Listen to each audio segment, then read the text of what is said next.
Hi ಎಲ್ಲರಿಗೂ ನಮಸ್ಕಾರ. ನಾನಿವತ್ತೊಂದು ಬ್ಯಾಕಲ್ಲಿ ಈ ರೀತಿ ವರ್ಕ್ ಬಂದು ಕ್ಲೋಸ್ ನೆಕ್ ಬಂದಿದೆ. ಈ ಕ್ಲೋಸ್ ನೆಕ್ ಬಂದಿರೋದ್ರಿಂದ ಇದನ್ನು ಯಾವ ರೀತಿ ಕಟ್ ಮಾಡೋದು ಅಂತ ಹೇಳಿ ನಿಮಗೆ ತೋರಿಸ್ಕೊಡ್ತೀನಿ. ಇದು ಮೆಷರ್ಮೆಂಟ್ ಬಂದು 36 ಸೈಜು. ಈ 36 ಸೈಜಲ್ಲಿ ಕ್ಲೋಸ್ ನೆಕ್ಕಿಗೆ ಯಾವ್ದು ಎಷ್ಟೆಷ್ಟು ಇಟ್ಕೋಬೇಕು ಅಂತ ಹೇಳಿ ನಿಮಗೆ ಇದರಲ್ಲಿ ಡೀಟೇಲಾಗಿ ಹೇಳ್ಕೊಡ್ತೀನಿ. ಕ್ಲೋಸ್ ನೆಕ್ಕು ಈ ಬಿಡ್ತ್ ಎಷ್ಟು ತೊಗೋಬೇಕು, ಈ ಬಿಡ್ತನ್ನು ಎಷ್ಟು ತೊಗೋಬೇಕು ಅಂತ ಹೇಳಿ ನಿಮಗೆ ಇದರಲ್ಲಿ ತೋರಿಸ್ಕೊಡ್ತೀನಿ. ಎಲ್ಲೂ ಸ್ಕಿಪ್ ಮಾಡ್ದೇನೆ ವಿಡಿಯೋ ನೋಡಿ, ಆವಾಗ ನಿಮಗೆ ಈ ಕ್ಲೋಸ್ ನೆಕ್ಗಳನ್ನ ಯಾವ ರೀತಿ ಕಟ್ ಮಾಡೋದು ಅಂತ ಹೇಳಿ ನಿಮಗೆ ಗೊತ್ತಾಗುತ್ತೆ. ಫಸ್ಟಿಗೆ ಬ್ಯಾಕ್ನ ತೊಗೊಳ್ಳೋದಾದರೆ ಈ ರೀತಿ ಫೋಲ್ಡಿಂಗಲ್ಲಿ ತೊಗೊಳ್ಳಿ. ಈ ರೀತಿ ಫೋಲ್ಡಿಂಗಲ್ಲಿ ತೊಗೋಬೇಕು. ಫ್ರಂಟ್ನ ಕಟ್ ಮಾಡೋದಾದರೆ ಈ ಓಪನ್ ಇರೋ ಕಡೆ ತೊಗೋಬೇಕಾಗತ್ತೆ. ಈಗ ನಾನು ಬ್ಯಾಕ್ನ ಕಟ್ ಮಾಡ್ತಾ ಇರೋದ್ರಿಂದ ಬ್ಯಾಕನ್ನು ಈ ರೀತಿ ಕ್ಲೋಸ್ ಮಾಡಿ ಕ್ಲೋಸಲ್ಲಿ ಇಟ್ಕೊಂಡಿದ್ದೀನಿ. ಇದಕ್ಕೆ ನಮಗೆ ಬೇಕಾಗುವಂಥ ಲೈನಿಂಗ್ ಬಂದು 110 ಬೇಕಾಗುತ್ತೆ. ಸೊ 110 ಲೈನಿಂಗ್ನ ತೊಗೋಬೇಕು. ಇವಾಗ ನಾವು ಇದಕ್ಕೆ ಫಸ್ಟಿಗೆ ಒಂದು ಕೆಳಗಡೆ ಒಂದು ಲೈನ್ಸ್ ಹಾಕ್ಕೊಳ್ಳೋಣ. ಈ ರೀತಿಯಾಗಿ ಒಂದು ಲೈನ್ಸ್ನ ಕರೆಕ್ಟಾಗಿ ನಮಗೆ ಸ್ಟ್ರೈಟಾಗಿ ಲೈನ್ಸ್ ಬೇಕಲ್ಲ, ಈ ರೀತಿಯಾಗಿ ಸ್ಟ್ರೈಟಾಗಿ ಒಂದು ಲೈನ್ಸ್ನ ಮಾರ್ಕ್ನ ಮಾಡ್ಕೊಳ್ಳಿ. ಇವರಿಗೆ ಬ್ಯಾಕಲ್ಲಿ ಎಷ್ಟು ಮೆಷರ್ಮೆಂಟ್ ಇದೆ, ಎಷ್ಟು ಮೆಷರ್ಮೆಂಟ್ ಹಾಕಬೇಕು ಅಂತ ಹೇಳಿ, ಕ್ಲೋಸ್ ನೆಕ್ಗಳಿಗೆ ಎಷ್ಟು ಮೆಷರ್ಮೆಂಟ್ ಹಾಕಿ ಕಟ್ ಮಾಡಬೇಕು ಅಂತ ಹೇಳಿ ನಿಮಗೆ ಮೊದಲಿಗೆ ಇವರ ಬ್ಯಾಕ್ ಲೆಂತ್ ಬಂದು 14 ಇಂಚು. 14 ಇಂಚಿಗೆ 1 ಇಂಚು ಎಕ್ಸ್ಟ್ರಾ ಸೇರಿಸ್ಕೊಳ್ಳಿ. ಅಲ್ಲಿಗೆ 15 ಇಂಚ್ ಆಗುತ್ತೆ. ಈ 15 ಇಂಚಿಗೆ ಈ ರೀತಿಯಾಗಿ ಒಂದು ಮೇಲ್ಗಡೆ ಕೂಡ ಒಂದು ಮಾರ್ಕ್ ಮಾಡಿಕೊಂಡು ಲೈನ್ಸ್ನ ಹಾಕ್ಕೊಳ್ಳಿ. ಈ ರೀತಿಯಾಗಿ ಫಸ್ಟ್ ಸ್ಟ್ರೈಟಾಗಿ ಲೈನ್ಸ್ ಹಾಕ್ಕೊಳ್ಳಿ. ಅದಾದಮೇಲೆ ನಮಗೆ 1/4 ಇಂಚ್ ಪಾಯಿಂಟಿಗೆ ಈ ರೀತಿ ನಿಮಗೆ ಗೊತ್ತಾಗಲಿಲ್ಲ ಅಂದರೆ 1 ಪಾಯಿಂಟ್ ಕಡಿಮೆ ಇಂಚಲ್ಲಿ 1/4 ಇಂಚಿಗೆ ಡೌನ್ ಮಾಡ್ಕೊಳ್ಳಿ.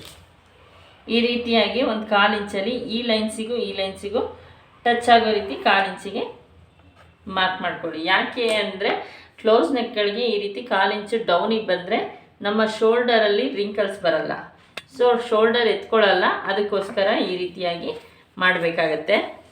ಅಪ್ಪರ್ ಚೆಸ್ಟ್ ಬಂದು 9 ಇಂಚ್ ಬರುತ್ತೆ. ಸೊ ನಾವು ಮೊದಲಿಗೆ ಈ ಶೋಲ್ಡರ್ದು ಮೆಷರ್ಮೆಂಟ್ ಹಾಕ್ಕೊಳ್ಳೋಣ ಎಷ್ಟು ಬರುತ್ತೆ ಅಂತ ಹೇಳಿ. ಈಗ ನಾವಿಲ್ಲಿ ಶೋಲ್ಡರ್ಗೆ ಮೆಷರ್ಮೆಂಟ್ ಹಾಕ್ಕೊಳ್ಳೋಣ. 7.5 ಇಂಚು ರೀತಿ ಶೋಲ್ಡರ್ಗೆ ಮಾರ್ಕ್ ಮಾಡ್ಕೊಳ್ಳಿ. ಅದಾದಮೇಲೆ ನಮಗೆ ಆರ್ಮೋನ್ಸ್ ರೌಂಡು ಅಂದರೆ ಆರ್ಮೋನ್ಸ್ ಲೆಂತ್ ಬಂದು 6.5 ಇಂಚಿಗೆ ಮಾರ್ಕ್ ಮಾಡ್ಕೋಬೇಕು. ಅದಾದಮೇಲೆ ಅಪ್ಪರ್ ಚೆಸ್ಟ್ ಬಂದು 9 ಇಂಚಿದೆ, ಹಾಗಾಗಿ 9 ಇಂಚಿಗೆ ಮಾರ್ಕ್ ಮಾಡ್ಕೋಬೇಕು. ಕಸ್ಟಮರೇ ಇದನ್ನು ಕೇಳ್ತಾರೆ ಎಷ್ಟು ಬೇಕು ನಮಗೆ ಶೋಲ್ಡರ್ ಪಟ್ಟಿ ಅಂತ ಹೇಳಿ. ಸೊ ಆ ಪಟ್ಟಿ ನೋಡಿಕೊಂಡು ನಾವು ಮೆಷರ್ಮೆಂಟ್ನ ಮಾಡಬೇಕಾಗತ್ತೆ. ಇಲ್ಲಿ 3/4 ಇಂಚ್ ಕೇಳಿರೋದ್ರಿಂದ ನಾನು ಇಲ್ಲಿ 3/4 ಇಂಚ್ ಇಟ್ಕೊಂಡಿದ್ದೀನಿ. ಇಲ್ಲಿ 4/4 ಇಂಚು ಡೀಪಿಗೆ ಬರುತ್ತೆ. ಈ ಡೀಪು 4 ಇಂಚಿಂದ ಎಷ್ಟು ಬಂದರೂ ತೊಂದರೆ ಇಲ್ಲ. ಇದಾದಮೇಲೆ ನಾವು ಬ್ಯಾಕ್ ಅವರಿಗೆ 3 ಇಂಚಿಗೆ ವರ್ಕ್ನ ಮಾಡಿಸಿದ್ದೀವಿ. ಸೊ 3 ಇಂಚಿಗೆ ಕರೆಕ್ಟಾಗಿ ಇಲ್ಲಿ ಮಾರ್ಕ್ ಮಾಡ್ತಾ ಇದ್ದೀನಿ. ಈಗ ಈ ರೀತಿ ಇದಕ್ಕೆ ಕರೆಕ್ಟಾದ ಮಾರ್ಕ್ ಮಾಡ್ಕೊಳ್ಳೋಣ. ಇಲ್ಲೂ ಕೂಡ ಸೈಡು ನಮ್ಮದೇನು ಬಾಡಿ ಫಿಟ್ಟಿಂಗ್ ಇದೆ ಆ ಫಿಟ್ಟಿಂಗಿಗೂ ಕೂಡ ಮಾರ್ಕ್ನ ಮಾಡ್ಕೋಬೇಕು. ಅದಾದಮೇಲೆ 2 ಇಂಚು ಎಕ್ಸ್ಟ್ರಾ ಮಾರ್ಕ್ನ ಮಾಡ್ಕೋಬೇಕು. ಯಾಕಂದರೆ ನಾವು ಕ್ಲಾತ್ನ ಬಿಡ್ತೀವಲ್ವ ಸ್ಟಿಚಿಂಗಿಗೆ, ಆ ಮೆಷರ್ಮೆಂಟಿನ ಕ್ಲಾತ್. ಈಗ ನಾವು ಇದಕ್ಕೆ ಈ ರೀತಿ ಕರೆಕ್ಟಾಗಿ ಸ್ಕೇಲಲ್ಲಿ ಮಾರ್ಕ್ನ ಮಾಡ್ಕೋಬೇಕು. ಇಲ್ಲೂ ಕೂಡ ನಾವು ಸ್ಟ್ರೈಟಾಗಿ ಮಾರ್ಕ್ನ ಮಾಡ್ಕೊಳ್ಳಿ. ನಾವಿದನ್ನು ಹಾಗೆ ಸುಮ್ಮನೆ ಮಾರ್ಕ್ನ ಮಾಡ್ಕೊಂಡಿರ್ತೀವಿ ಮೆಷರ್ಮೆಂಟ್ ಹಾಕಿರೋದು. ಇದು ನಾವು ಹೊಲಿವಾಗ ನಾವು ವರ್ಕ್ ಇರೋದ್ರಿಂದ ಇದನ್ನು ಹಾಗೆ ಫೋಲ್ಡಿಂಗ್ ಮಾಡ್ಕೋಬೇಕಾಗತ್ತೆ. ಈಗ ನಾವು ಈ ಆರ್ಮೋನ್ಸ್ ರೌಂಡ್ನ ಚೆಕ್ ಮಾಡ್ಕೊಳ್ಳೋಣ.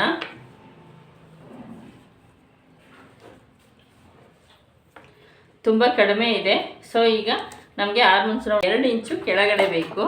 ಈ 2 ಇಂಚಿಗೆ ಆರ್ಮೋನ್ಸಿಗೆ ಮಾರ್ಕ್ ಮಾಡ್ಕೋಬೇಕು. ಈಗ ನಮಗೆ ಈ ಸ್ಲೀವ್ಸಿನ ಸುತ್ತಳತೆ ಸಾಕಾಗ್ತಿಲ್ಲ ಅಂತ ಹೇಳಿ ಈ ಸುತ್ತಳತೆಗೆ ಇಲ್ಲಿಗೆ ನಾವು ಮಾರ್ಕ್ನ ಮಾಡ್ಕೊಂಡಿದ್ದೀವಿ.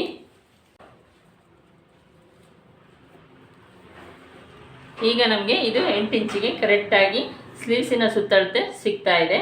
ಈ ರೀತಿಯಾಗಿ ನಾವು ಮೆಷರ್ಮೆಂಟ್ ಹಾಕಿ ಕಟ್ ಮಾಡ್ಕೊಳ್ಳೋಕ್ಕಿಂತ ಮುಂಚೆನೇ ಚೆಕ್ ಮಾಡ್ಕೋಬೇಕು.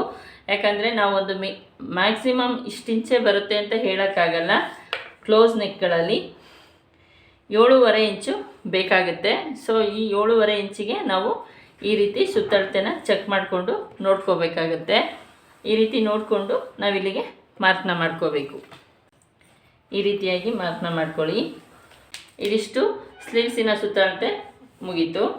ಈಗ ನಾವು ಡಾಟಿಗೆ ಬರೋಣ. ಡಾಟ್ ಏನಪ್ಪ ಅಂದರೆ, ಈಗ ನಾವು ಬಾಡಿ ಫಿಟ್ಟಿಂಗ್ ಏನಿದೆ ಆ ಬಾಡಿ ಫಿಟ್ಟಿಂಗಿಗೆ ಸೆಂಟ್ರ್ ಮಾಡಿಕೊಂಡು ಈ ರೀತಿ ಸೆಂಟರಿಗೆ ಪಾಯಿಂಟ್ ಮಾಡ್ಕೋಬೇಕು. ಎಷ್ಟು ಬರುತ್ತೆ? 4.5 ಇಂಚ್ ಬರುತ್ತೆ. 9 ಇಂಚಿಂದ ಡಿವೈಡ್ ಮಾಡಿದ್ರೆ ಈ ಪಾಯಿಂಟಿಗೆ ನಾವು 4.5 ಇಂಚಿಗೆ ಡಾಟಿನ ಮಾರ್ಕು ಬರುತ್ತೆ. ಈ ರೀತಿ ಡಾಟಿನ ಮಾರ್ಕ್ನ ಮಾಡ್ಕೋಬೇಕು.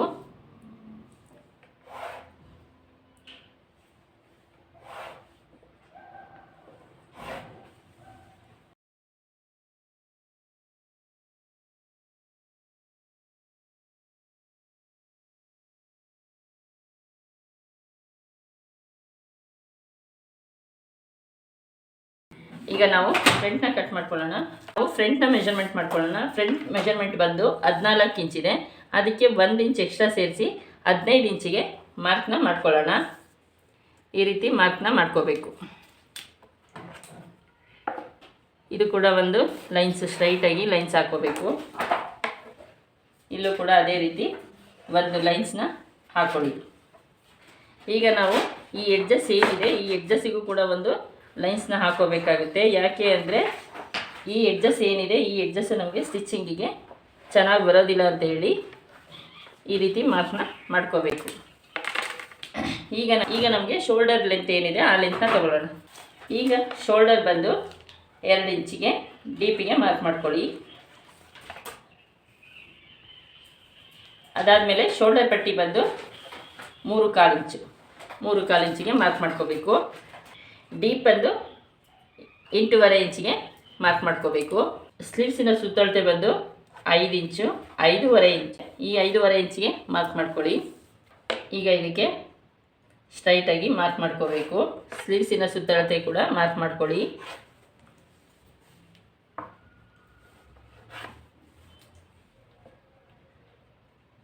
ಇವಾಗ ಇದಕ್ಕೂ ಕೂಡ ಮಾರ್ಕ್ನ ಮಾಡ್ಕೋಬೇಕು. ನಾವು ಇಲ್ಲಿ ನೆಕ್ ಶೇಪ್ ಚೇಂಜ್ ಇರೋದ್ರಿಂದ ನಾವು ಈ ನೆಕ್ಕಿಗೆ ಮೆಜರ್ಮೆಂಟಿಗೆ ಮಾರ್ಕ್ನ ಮಾಡ್ಕೋತಾ ಇದ್ದೀವಿ.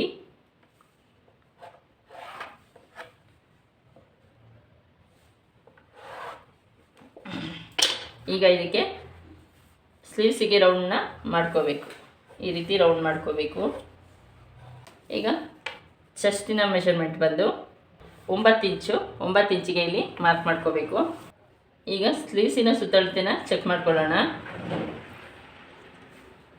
8ಕ್ಕೆ 1/4 ಇಂಚು ಕಡಿಮೆ ಆಗಿದೆ. ಸೊ 1/4 ಇಂಚಿಗೆ ಮತ್ತೆ ಇಲ್ಲಿ ಡೌನ್ ಮಾಡಿಕೊಂಡು ಮಾರ್ಕ್ನ ಹಾಕೋಬೇಕಾಗತ್ತೆ.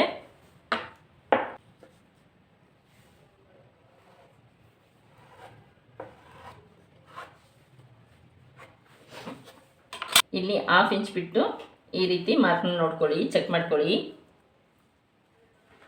ಕರೆಕ್ಟಾಗಿ 8 ಇಂಚಿಗೆ ಬರ್ತಾ ಇದೆ. ಸೊ ಈ ರೀತಿ ಚೆಕ್ ಮಾಡಿಕೊಂಡು ನೀವು ಮಾರ್ಕ್ನ ಮಾಡ್ಕೋಬೇಕು. ಇಲ್ಲಿ ನಾವು ಈ ಕಡೆನೂ ಕೂಡ ನಮಗೆ ಬೈಂಡಿಂಗ್ ಪಟ್ಟಿಗೆ ಎಷ್ಟು ಬೇಕಾಗುತ್ತೆ, ಬೈಂಡಿಂಗ್ ಪಟ್ಟಿಗೆ ನಮಗೆ 1.5 ಇಂಚು ಮೇಲೆ ಬೇಕಾಗುತ್ತೆ. ಈ ರೀತಿ ಮೇಲಕ್ಕೆ ಮಾರ್ಕ್ ಮಾಡ್ಕೊಳ್ಳಿ. ಈ ಕಡೆಯಿಂದ ನೀವು ಸೆಂಟ್ರ್ ತೊಗೊಳ್ಳೋದಾದರೆ ಅಳತೆ ಬ್ಲೌಸಲ್ಲಿ ಎಷ್ಟಿರುತ್ತೆ ಅದನ್ನು ನೋಡಿ ಚೆಕ್ ಮಾಡ್ಕೋಬೇಕು. ನಾವು ಬಾಡಿ ಅಳತೆ ತೊಗೊಂಡಿರೋದ್ರಿಂದ ಈ ಕಡೆಯಿಂದನೇ ಚೆಕ್ ಮಾಡ್ಕೊಳ್ಳೋದು ಒಳ್ಳೆಯದು. ಈಗ ಇದಕ್ಕೆ ಮಾರ್ಕ್ ಮಾಡ್ಕೋಬೇಕು. ರೌಂಡಕ್ಕೆ ಮಾರ್ಕ್ ಮಾಡ್ಕೊಳ್ಳೋಣ. ಇವರ ಲೆಂತಿಗೆ ನಮಗೆ ಕಪ್ಸ್ ಲೆಂತ್ ಬಂದು 11.25 ಇಂಚು ತೊಗೊಳುತ್ತೆ. 11.25 ಇಂಚಿಗೆ ಮಾರ್ಕ್ನ ಮಾಡ್ಕೊಳ್ಳಿ. ಈಗ ಎಲ್ಲ ಪಾಯಿಂಟ್ಗಳಿಗೂ ಈ ಸೆಂಟರ್ ಪಾಯಿಂಟಿಂದ 4 ಕಡೆಗೂ ಮಾರ್ಕ್ನ ಮಾಡ್ಕೋಬೇಕು.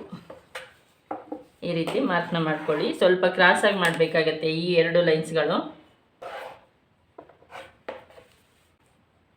ಡಾಟಿನ ಲೆಂತು ಒಳಗಡೆ ನಮಗೆ ಬರುವಂಥ ಡಾಟಿನ ಪಾಯಿಂಟ್ಗಳು ಈ ಕಡೆಯಿಂದ 2 ಇಂಚಸ್ಸು, ಈ ಕಡೆಯಿಂದ 2 ಇಂಚಸ್ಸಿಗೆ, ಇದು ಕೂಡ 2 ಇಂಚಸ್ಸು. ಈ ಪಾಯಿಂಟ್ ಮಾತ್ರ 1.25 ಇಂಚಸ್ಸು ತೊಗೊಳುತ್ತೆ. 1.25 ಇಂಚಿಗೆ ಮಾರ್ಕ್ ಮಾಡ್ಕೊಳ್ಳಿ. ಇವರ ಲೆಂತಿಗೆ ಬ್ಲೌಸಿನ ಲೆಂತಿಗೆ 1.25 ಇಂಚು ತೊಗೊಳುತ್ತೆ ಡಾಟ್ ಪಾಯಿಂಟು. ನಾನು ಒಂದು ಹಿಂದಿನ ವಿಡಿಯೋದಲ್ಲಿ 13.5 ಇಂಚ್ ಲೆಂತಿಗೆ 1 ಇಂಚು 1 ಪಾಯಿಂಟ್ನ ಹೇಳ್ಕೊಟ್ಟಿದ್ದೆ. ಇವತ್ತು 14 ಇಂಚ್ ಇರೋದ್ರಿಂದ 1/4 ಇಂಚು ತಗೊಳುತ್ತೆ. ಈಗ ಇದಕ್ಕೆ ಎರಡು ಕಡೆನೂ ಕ್ರಾಸಾಗಿ ಮಾರ್ಕ್ ಮಾಡ್ಕೊಳ್ಳೋಣ. ಈ ರೀತಿಯಾಗಿ 4 ಕಡೆಗೂ ಪಾಯಿಂಟ್ನ ಹಾಕ್ಕೊಂಡು ಇದಿಷ್ಟು ಕಂಪ್ಲೀಟಾಗಿ ಫ್ರಂಟ್ ಪಾರ್ಟ್ನ ಮೆಷರ್ಮೆಂಟು.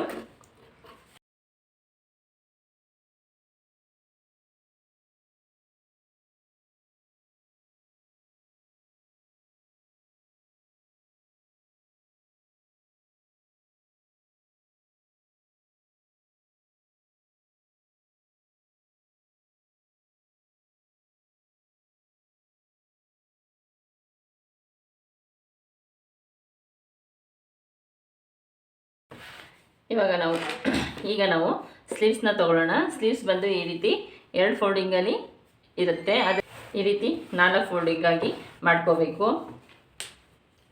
ಈಗ ನಾವಿಲ್ಲಿ 1/2 ಇಂಚ್ ಬಿಟ್ಟು ಮಾರ್ಕ್ ಮಾಡ್ಕೊಳ್ಳೋಣ. ಸ್ಲೀವ್ಸಿನ ಲೆಂತ್ ಬಂದು 11.5 ಇಂಚು. ಈ 11.5 ಇಂಚಿಗೆ ನಾವು ಇಲ್ಲಿ 1/2 ಇಂಚ್ ಬಿಟ್ಟು ಮಾರ್ಕ್ ಮಾಡ್ಕೊತಾ ಇದ್ದೀನಿ. ಈಗ ನಾವು ಆರ್ಮುನ್ಸಿನ ರೌಂಡು 3/4 ಇಂಚಿಗೆ ಡೌನ್ ಮಾಡ್ಕೋಬೇಕು.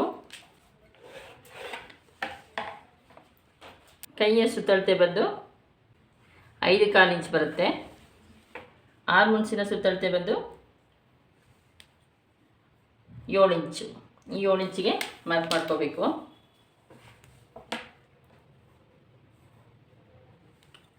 ಈಗ ನಾವಿಲ್ಲಿ ಒಂದು ಲೈನ್ಸ್ ಸ್ಟ್ರೈಟಾಗಿ ಒಂದು ಲೈನ್ಸ್ ಹಾಕೊಳ್ಳೋಣ.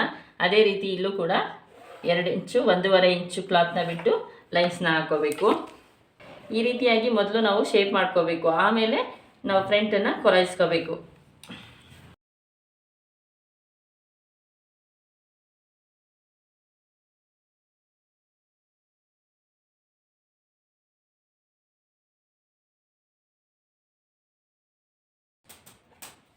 ಇಲ್ಲಿ 3.5 ಇಂಚಿಗೆ ಸೆಂಟ್ರ್ ಪಾಯಿಂಟ್ ಮಾಡ್ಕೊಳ್ಳೋಣ. ಈ ರೀತಿಯಾಗಿ ಸೆಂಟರ್ನ ಮಾಡ್ಕೊಂಡಾದ್ಮೇಲೆ ಇಲ್ಲಿ 1 ಇಂಚಿಗೆ ಈ ರೀತಿ ಡೌನ್ ಮಾಡ್ಕೋಬೇಕು ಈ ಪಾಯಿಂಟಲ್ಲಿ. ಆವಾಗ ಈಗ ಇದಕ್ಕೆ ಈ ರೀತಿ ಶೇಪಲ್ಲಿ ಮಾರ್ಕ್ನ ಮಾಡ್ಕೋಬಹುದು. ಈ ರೀತಿಯಾಗಿ ಮಾರ್ಕ್ನ ಪಾಯಿಂಟಲ್ಲಿ ತೊಗೊಂಡು ಮಾಡ್ಕೋಬೇಕಾಗತ್ತೆ.